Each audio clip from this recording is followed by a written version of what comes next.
আসসালামু আলাইকুম ওয়া রাহমাতুল্লাহি ওয়া বারাকাতুহু। মাগফিরাতুন জান্নাত।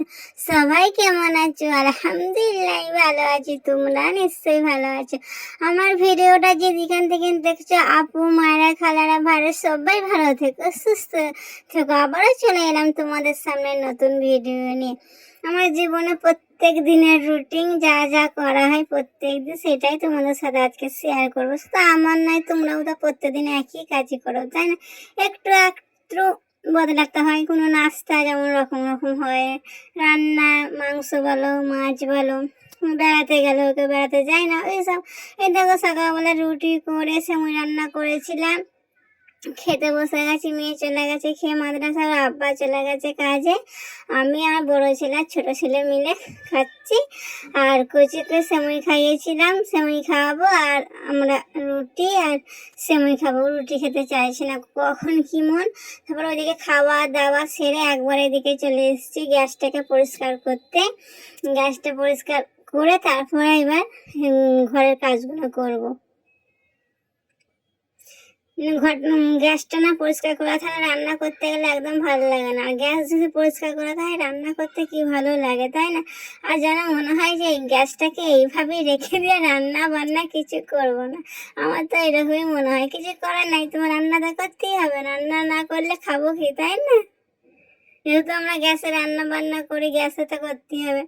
একদম ভালো করে সাবান দিয়ে মেজে নিলাম, তারপরে পানি দিয়ে ভালো করে ধুয়ে নেবো। তারপরে এইদিকে বাসন কটা আছে আর গ্যাসের এইগুলো আছে, ভালো করে ধুয়ে নেবো।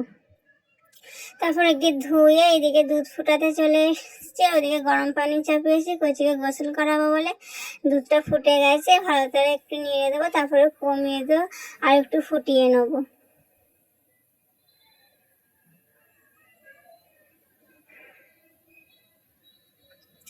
আর দেখো দিকে ভাতও চাপিয়ে দিয়েছি। ভাতের পানি, ভাত চাল ধুয়ে ভালো করে চাপিয়ে দিয়েছি। এইদিকে ভাত ফুটে গেলে বন্ধ করে আমি রেখে দিই। আর এইদিকে ডালটা ভিজিয়ে রেখেছি। আজকে ডাল করব, আলু ভর্তা করব আর ডিম ভাজি করব। ওইদিকে ভাত বন্ধ করে রেখে দিয়েছি, দুধ ফোটানো হয়ে গেছে। আর এদিকে ঝাড়ু মারতে এসছি, ঝাড়ু মারা হয়ে গেলে তারপরে মুছে নেবো, তারপরে কচিকে গোসল করাবো। ঝাড়ু মেরে ভালো করে পরিষ্কার করে মুছে দিয়ে এদিকে কচিকে গোসলও করিয়ে দিয়েছি। আর কচি বারান্দায় খেলা করছে। এদিকে আলু কেটে নিয়েছি আর ডিম, দেখতে পেলে ডিম সেদ্ধ করবো আলু দিয়ে ভর্তা করার জন্য। আর কচিকে একটা গোটা সেদ্ধ খাওয়াবো বলে। এদিকে আমার ডালও চাপানো হয়ে গেছে প্রেসার কুকারে। ডাল দিয়েছি, পেঁয়াজ দিয়েছি, সব রকম ভালো করে হাতে মেখে ডাল চাপিয়েছিলাম। ডাল ফোড়ন দেওয়া হয়ে গেছে। গোসল ফসল সেরে ছাদে জামা কাপড় শুকিয়ে দিয়ে এসে এদিকে এবার আলু ভর্তাটা করবো। শুকনো মরিচ ভেজে নিয়েছি, তারপরে সেদ্ধ ডিম আছে, তার সাথে আলু সেদ্ধ আছে, ভালো করে যেমন এখানে এবার খেতে বসে গেছি। কচিকে খাইয়ে দিয়েছিলাম, কচি দুনিয়ায় ঘুমিয়ে পড়েছে। এদিকে মারিয়াম খাচ্ছে, তারপরে এবার আমি খেয়ে নেবো। খাওয়া দাওয়া সেরে বিকেলবেলার দিকে একটু নাস্তা বানাচ্ছিলাম। ওরা টিউশনে যাবে বলে রুটি ছিল, তা রুটিটা ভাবছি একটু এগ রোলের মতন বানিয়ে দিই। ওরা খেতে খুব ভালোবাসে, এইভাবে বানিয়ে দিলে পরে। ডিমটা ভালো করে ফেটে নিয়ে কুকারে কড়াই দিয়ে দিলাম, তারপরে এর ওপরে রুটিটাকে দিয়ে দেবো। ভালো করে চেপিয়ে চাপিয়ে দিয়ে দেবো। এইভাবে খেললে না, ওরা খেলে খুব খেতে ভালোবাসে আমার ছেলে মেয়েরা।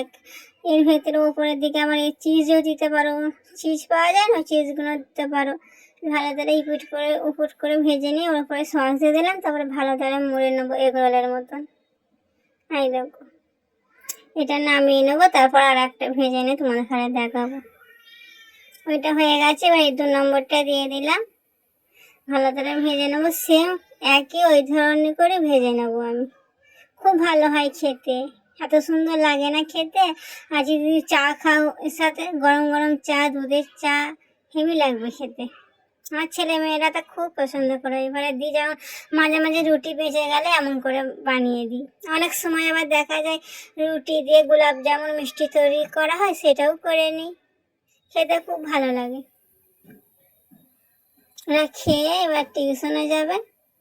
এই জন্য দেখারে দিয়ে দিলাম, দুজনকে দুটোই করেছিলাম। আর আমাদের সেমুই রাখা আছে, আমরা সেমুই খেয়ে নেবো। আমি আর করছি ভিডিওটা এখানে শেষ করলাম। সবাই ভালো থেকো, সুস্থ থেকো, আল্লাহ হাফেজ।